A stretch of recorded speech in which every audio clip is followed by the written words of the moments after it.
미래를 예언한다는 것은 해본 적이 없는 사람은 말을 하지 말아야 됩니다. 예언이라는 것은 신앙인들에게 가장 오해되고 있는 것 중에 하나입니다.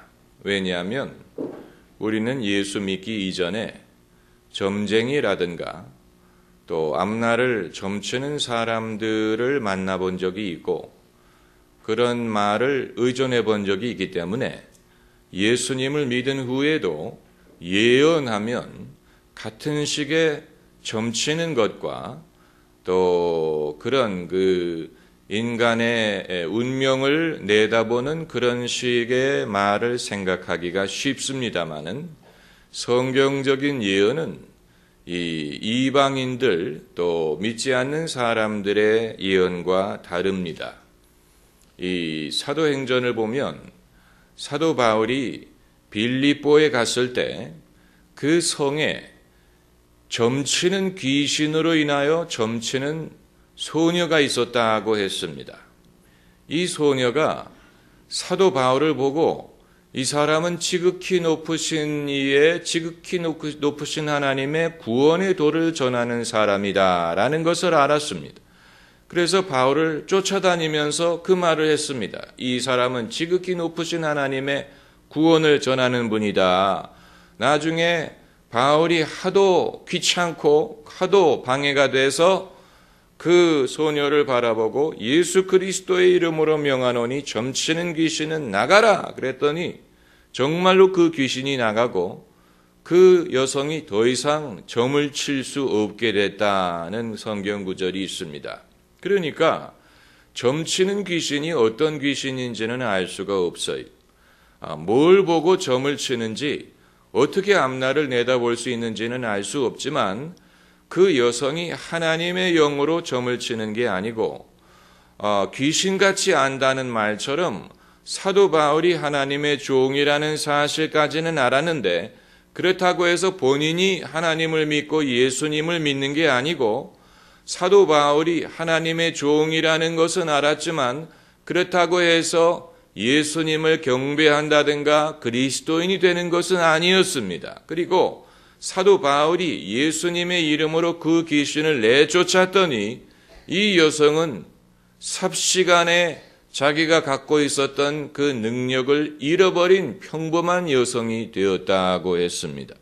그런데 한술 더 떠서 그 여성이 여종이었는데 그 여종을 부리면서 돈을 벌던 주인이 이제는 이 여성이 돈을 벌지 못하게 되니까 화가 나서 사도 바울과 실라를 감옥에 가두게 되면서 이제 실라의 달밤이 아닌 빌립보의 달밤 이야기가 일어나게 된 것입니다. 그러니까 귀신으로 점을 치는 것도 회개한 일이고 망측한 일인데 그런 사람을 통해서 돈을 벌려고 하는 인간은 더 악한 것입니다.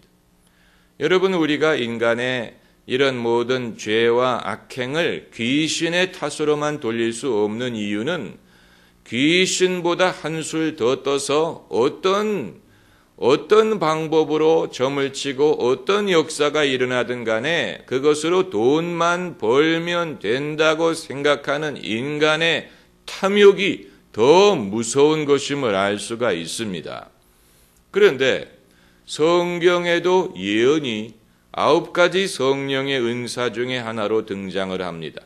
고린도전서 12장을 보면 성령의 은사 9가지가 나오는데 이 은사는 참고로 가르치는 은사라든가 목회의 은사라든가 돕는 은사라든가 무슨 선교사의 은사라든가 이런 직분과는 상관이 없는 직분적인 은사가 아닌 어떤 직분을 가졌던 누구든 초자연적으로 성령으로 말미암아 갖게 되는 특별한 능력을 지칭하는 것입니다. 그래서 방언, 통역, 예언, 지혜의 말씀, 지식의 말씀, 영분별, 능력, 병 고치는 은사, 제가 하나를 빼먹었는데 그러나 여러분 그 종류를 아실 것입니다. 성령의 은사 이 9가지는 직분의 관계가 없이 평신도든 목회자든 그 직분의 관계가 없이 모든 성도들이 성령께서 나눠주시는 대로 초자연적으로 가질 수 있는 능력을 일컫는 것인데, 신학자들은 예수께서 방언과 방언 통역만을 제외하고는 이 모든 은사를 사용하셨다라고 봅니다.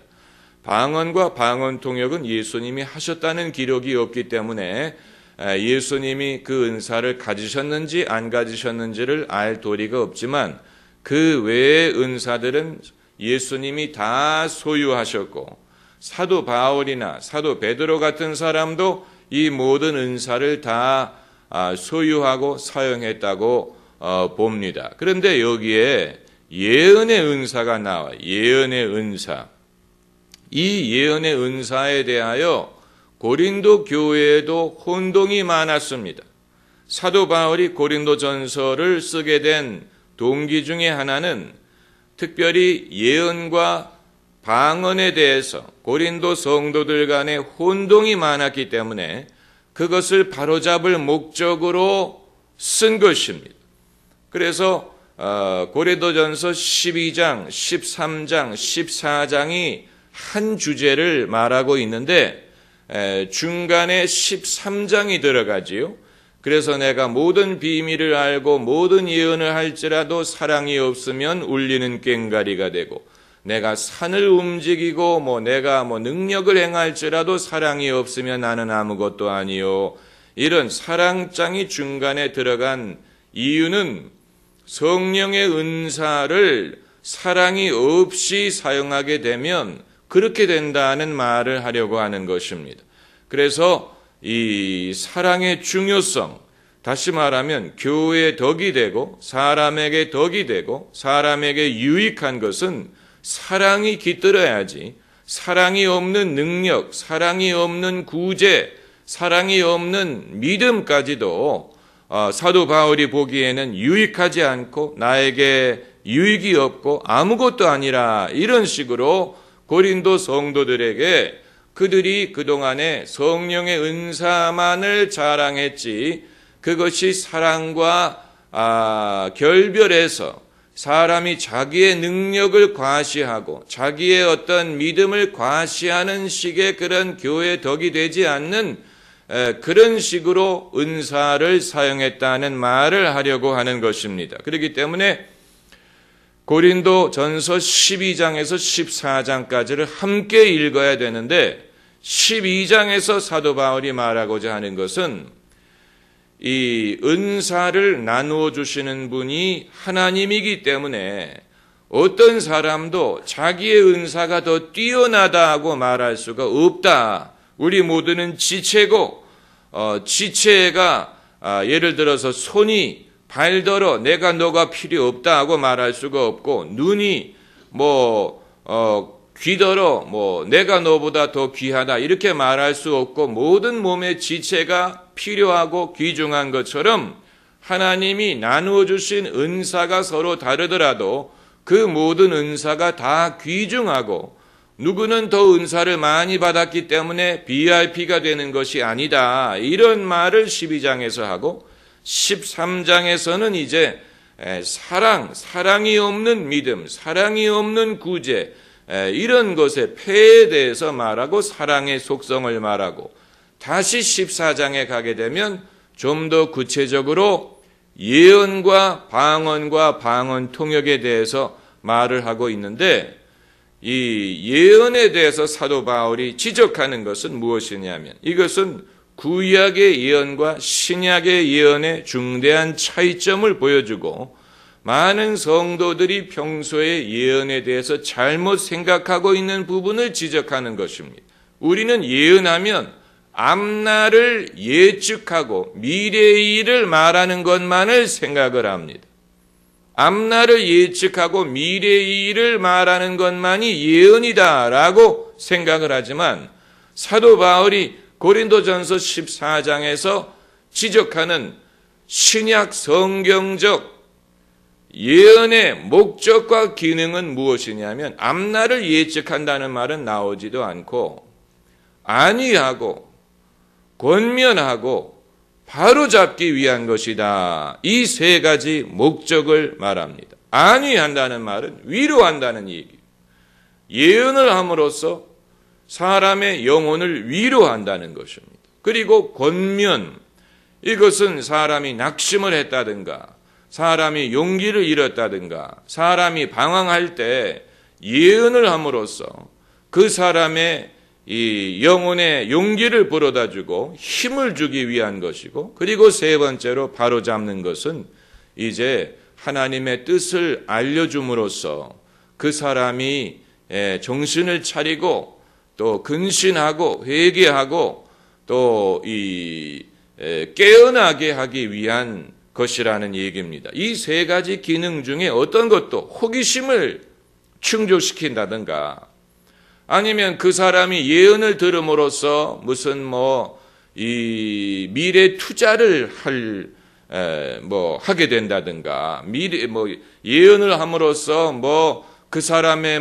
가족이라든가 자녀의 진로에 대한 어떤 힌트를 얻는다든가 이런 것은 아예 언급조차 하고 있지 않는데, 그러나 불행하게도 그 당시뿐만이 아니고 오늘날도 사람들이 예언하면 그런 것을 먼저 생각한다는 거예요. 예언을 들음으로써 뭔가 이 호기심을 충족하고 예언을 들음으로써 내가 어떤 사적인 이득을 얻고 예언을 들음으로써 우리 집이 어떤 이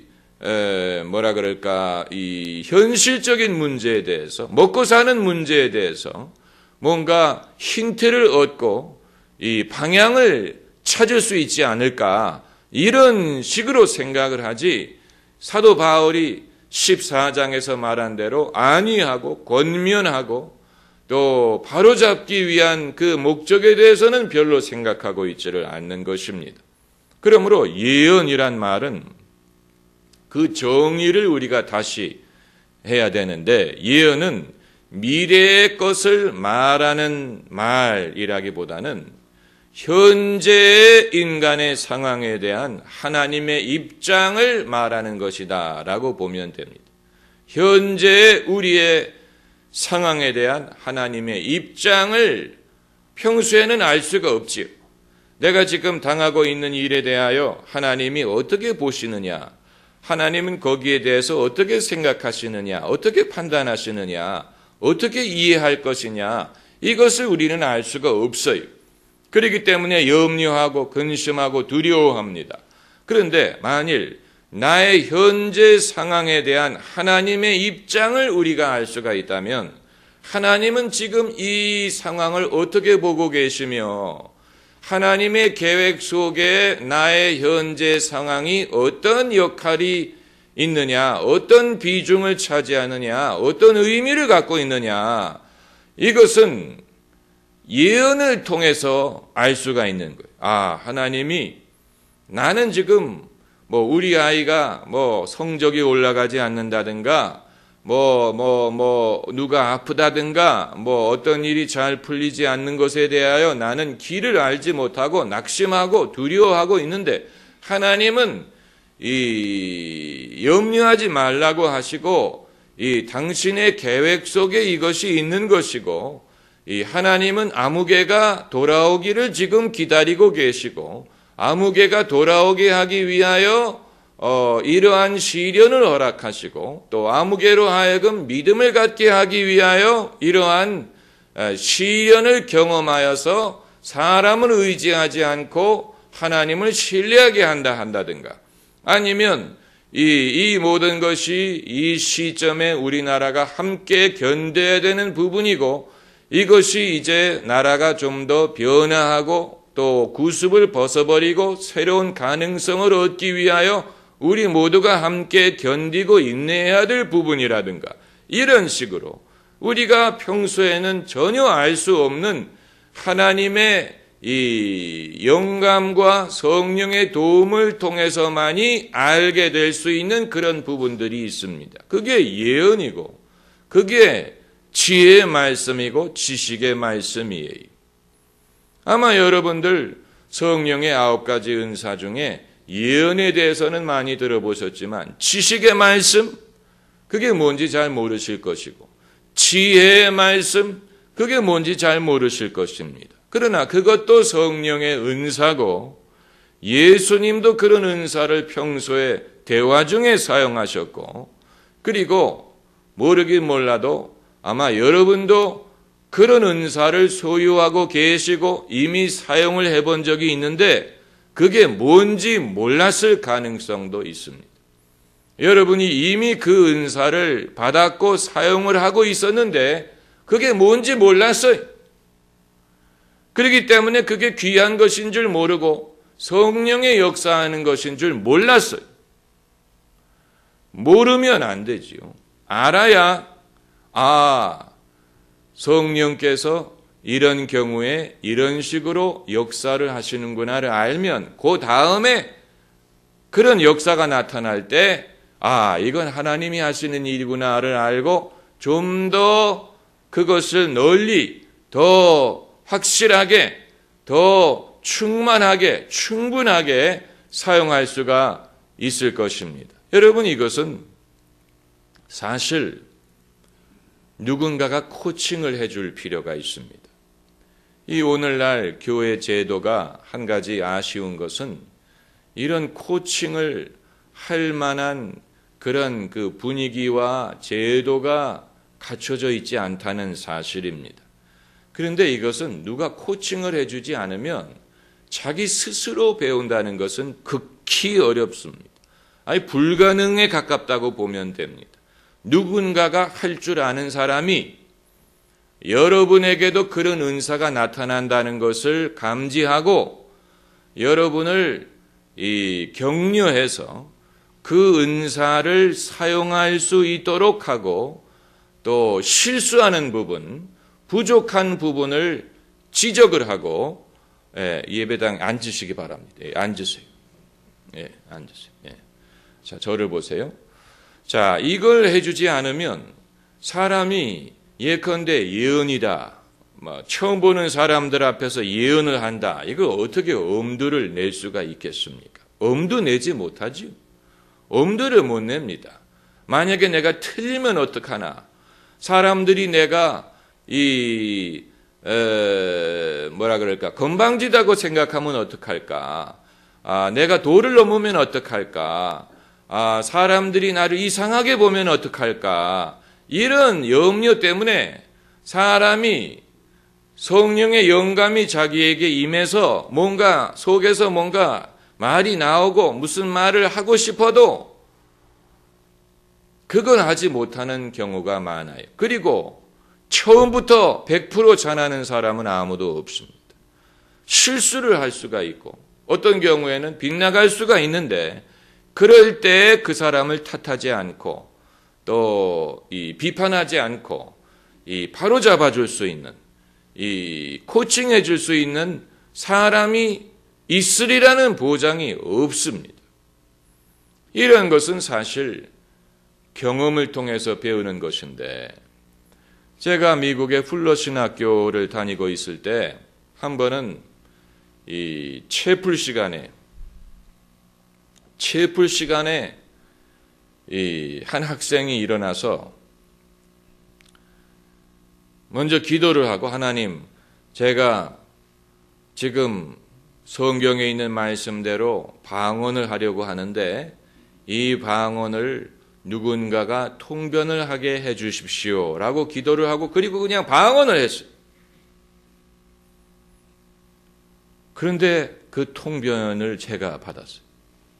그래서 그 친구가, 그 학생이 방언을 하고 마치고 앉고 그 다음에 제가 이제 영어로 통변을 했어요. 그런데 저도 이제 긴장을 하고 어색하고 민망하고 그래서 이제 최소한의 말만을 한 거예요. 뭐 그런 자리에서 뭐 길게 어떻게 할 수 있겠습니까? 최소한의 말만을 했어요. 하나님이 역사하신 거예요. 은혜롭고 분위기가 참 좋았어요. 근데 채플이 끝나고 같은 신학교에 다니는 친구 한 명이, 이 친구는 성령의 은사에 대해서 경험이 많은 친구. 그 친구가 오늘 방언 통역을 잘 했다고. 그런데 내가 느끼기에는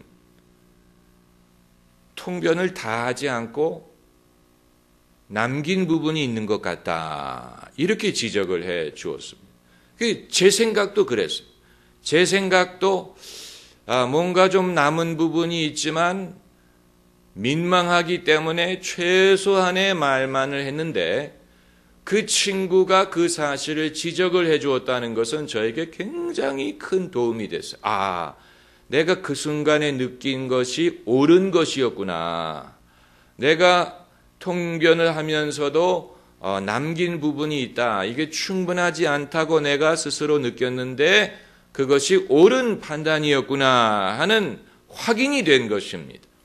그런 경험이 저로 하여금 이 은사를 활용하는 데 있어서 상당히 중요한 경험이 되고 교훈이 되고 그런 경험을 다 통과해서 이제 목회를 하면서 방언 통역이든 예언을 그나마 할 수 있게 된 것이지.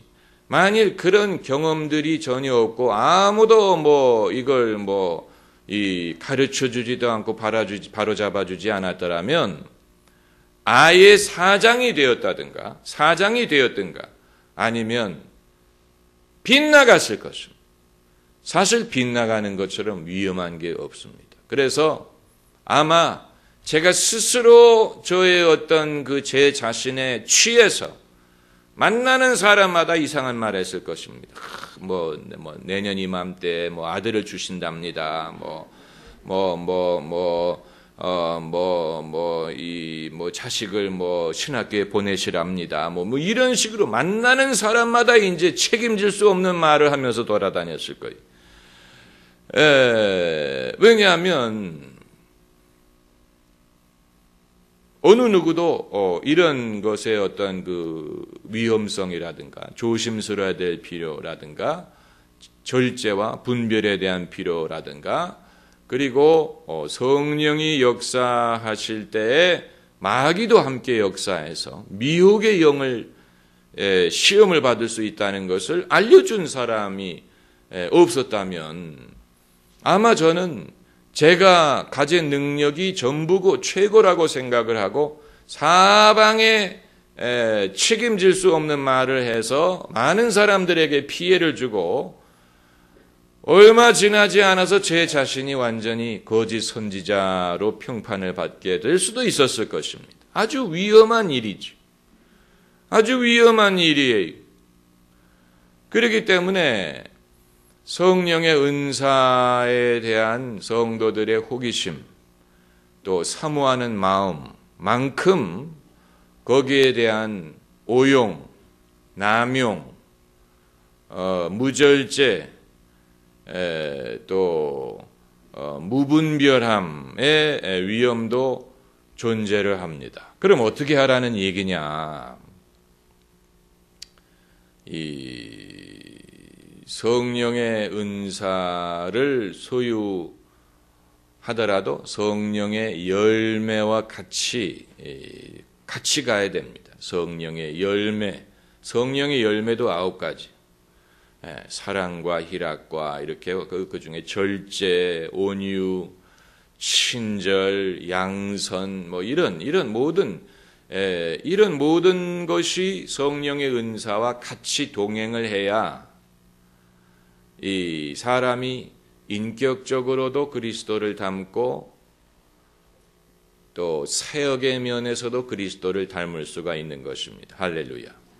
인격적으로도 예수님을 닮고 사역의 부분에 있어서도 예수님을 닮고 예수님의 인격을 본받고 예수님의 사역을 본받는 이 성령의 열매와 성령의 은사, 이게 잘 조화를 이루려면 어느 정도의 경험과 또 성숙이 반드시 필요한 것입니다. 반드시 필요합니다.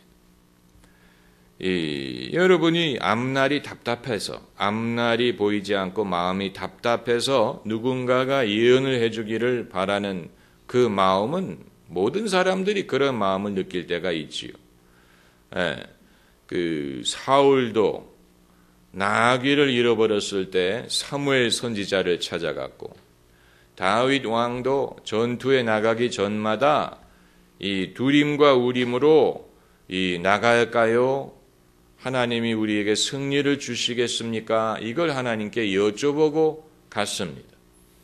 그러니까 남자들도 또 임금도 전쟁을 앞둔 사람도 사실 불안하고 또 하나님의 인도를 받고자 하는 마음은 피차 마찬가지예요. 마찬가지입니다. 그러나 사울 같은 사람은 이 나귀를 찾으러 갈 때는 선지자를 찾아갔는데 정작 자신의 죄와 자신의 이 강팍함과 오만함에 대하여 선지자가 지적하는 말은 들으려고 하지 않았어요. 그래서 자기에게 유익한 말은 사무엘의 말을 귀담아 들었지만 자기에게 그 거북한 말, 듣기 싫은 말 이런 것은 무시하고, 그래서 결국 사울이 버림을 받게 되지 않았습니까? 결국 버림을 받았죠.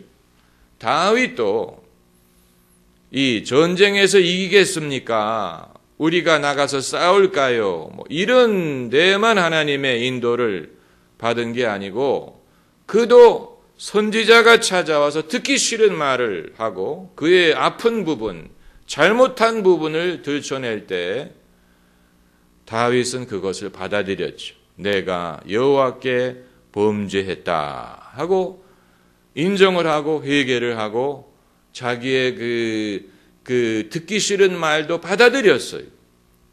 그것이 다윗과 사울의 차이점입니다. 그 차이점이 있었기 때문에 사울의 왕조는 망하고 다윗의 왕조는 영원히 보존될 수가 있었던 것입니다. 아주 굉장히 작은, 아주 그 단순한 차이점 같은데 우리도 마찬가지입니다. 결국 하나님이 하시는 말씀 중에 이 귀에 단 말, 즐거운 말, 듣기 좋은 말은 누구든지 받아들이지만, 그러나 듣기 싫은 말, 하나님이 경고하시는 말, 회개를 촉구하고 겸손을 요구하는 말에 대해서는 그건 과연 누가 받아들일 수 있을지 장담할 수가 없는 것입니다. 여러분 아마 오늘날도 모르긴 몰라도 대통령이든 국회의원이든 기업체 경영인이든 이런 지위에 있는 사람들에게 하나님의 주시는 말씀을 전하려는 사람들 의외로 많을 겁니다. 많을 거예요. 대통령뿐만이 아니고 무슨 정치 지도자 이런 사람들에게 예언하는 사람들 찾아가지 않겠습니까? 찾아갑니다. 기업체, 재벌 이런 사람들한테도 찾아갑니다. 그런데 문제는 잘 될 거랍니다. 이번에 이기신답니다.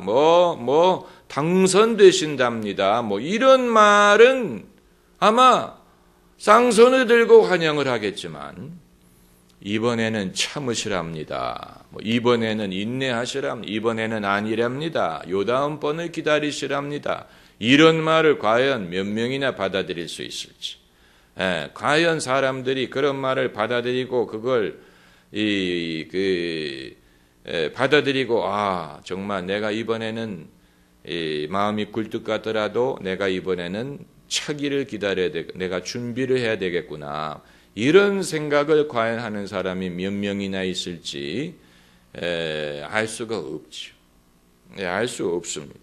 여러분, 만일 누가 여러분에게 찾아와서 사모님, 내가 기도하는 중에 계시를 받았는데 하나님이 사모님을 앞으로 크게 들어쓰신다고 하는데 이런 식으로 단말, 듣기 좋은 말만 하면 그 사람은 거짓 선지자일 가능성이 많고 뭔가 얻을 것이 있어서 여러분을 찾아오는 것이라고 봐야 됩니다. 뭔가 얻을 게 있는 거예요. 왜냐하면 가난한 사람에게는 안 찾아가거든.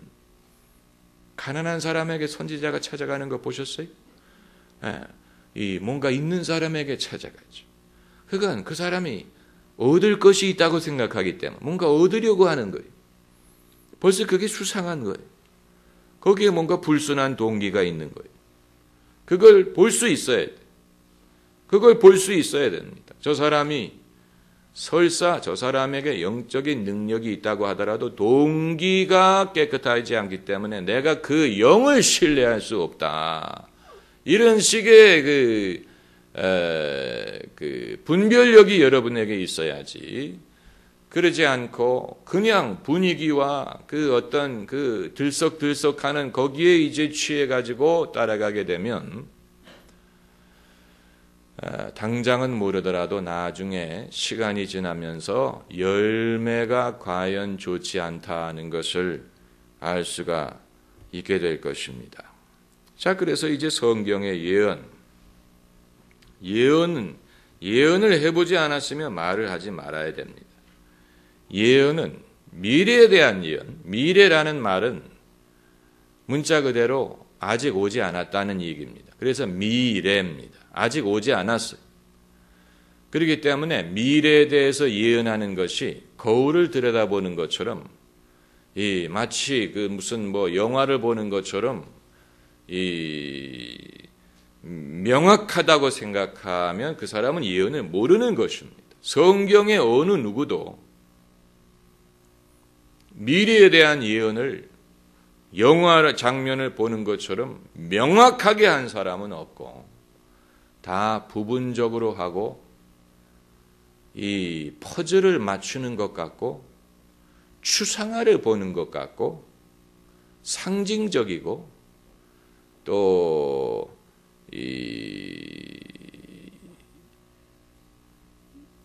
해석을 필요로 합니다. 해석을 필요로 합니다. 구약의 예언이든 요한계시록이든 예수님의 예언도 마찬가지. 예수님의 예언도 해석 없이 읽을 수가 없습니다. 예수님의 예언도 퍼즐과 같습니다. 이것이 당장 일어날 것을 말씀하신 것인지 역사의 종말에 대해서 말씀하시는 것인지 약간 그 불분명한 것들이 많이 있습니다. 왜냐하면 예언이기 때문에 미래에 대한 예언이기 때문에 그렇습니다. 확실하지 않은 것을 확실하게 만들 수 없습니다. 왜 이단이 되느냐? 확실치 않은 것을 확실하게 억지로 만들려고 하다 보니까 이단이 되는 거예요. 확실하지 않은 것은 확실하지 않은 것으로 내버려 두면 됩니다. 그래서 성경의 예언에 우리가 확실하게 만들 수 없는 몇 가지가 있습니다. 첫째는 시기입니다. 시기. 성경적인 시기는 우리의 평소의 시간관과 좀 다릅니다. 예컨대 예수께서 내가 곧 오리라고 말씀하셨지만 그건 2000년 전에 하신 말씀. 그러므로 예수님의 곧이란 개념과 우리의 곧은 다른 거예요. 또 이때라라는 말이 성경에 많이 나오는데 이때라. 성경에서 이때라는 말과 우리가 생각하는 지금은 다른 거예요. 시간, 시기의 예언상의 시기와 우리의 평소에 생각하는 차이가 있고 그리고 두 번째로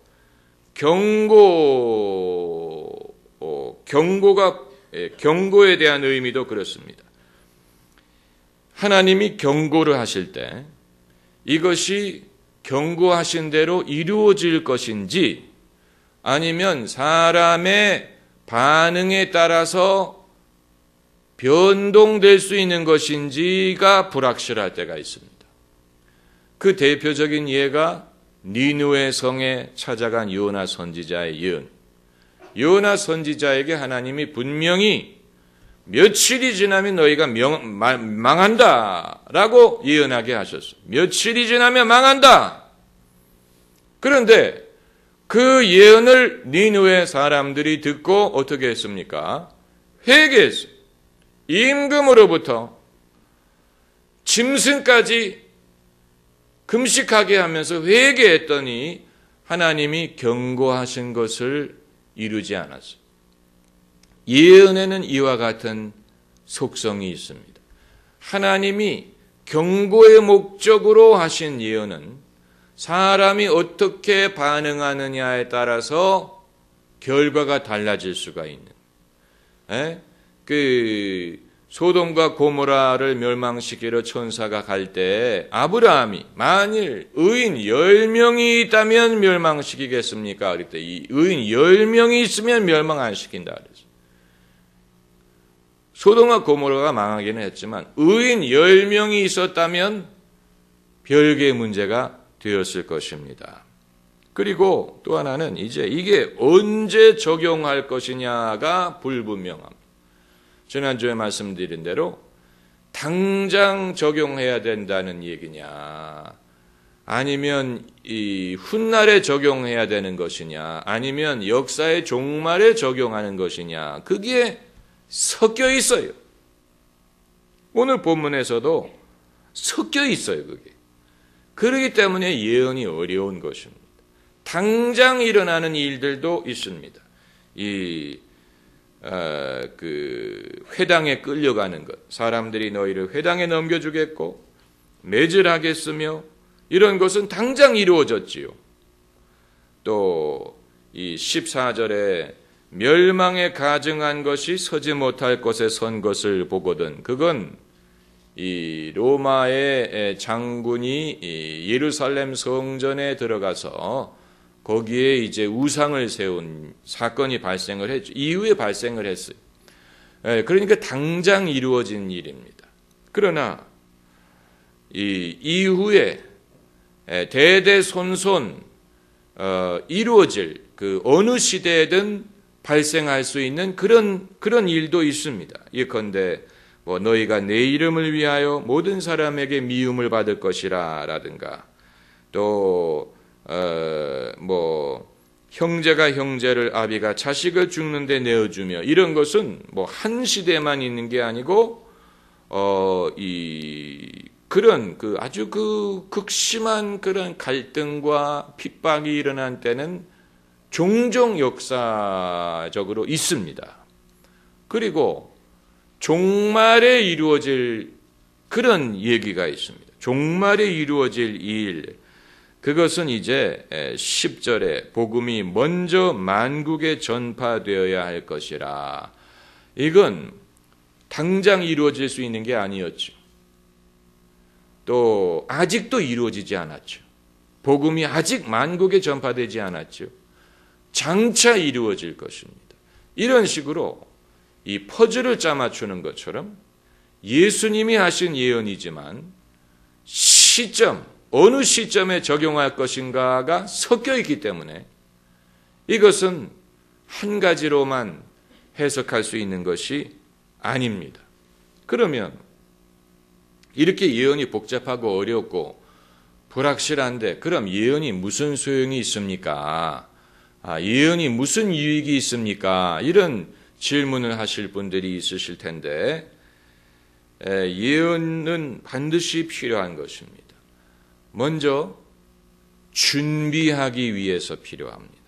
준비하기 위해서. 그래서 37절을 보면 깨어 있어라고 말씀하셨죠. 9절에도 너희는 스스로 조심하라.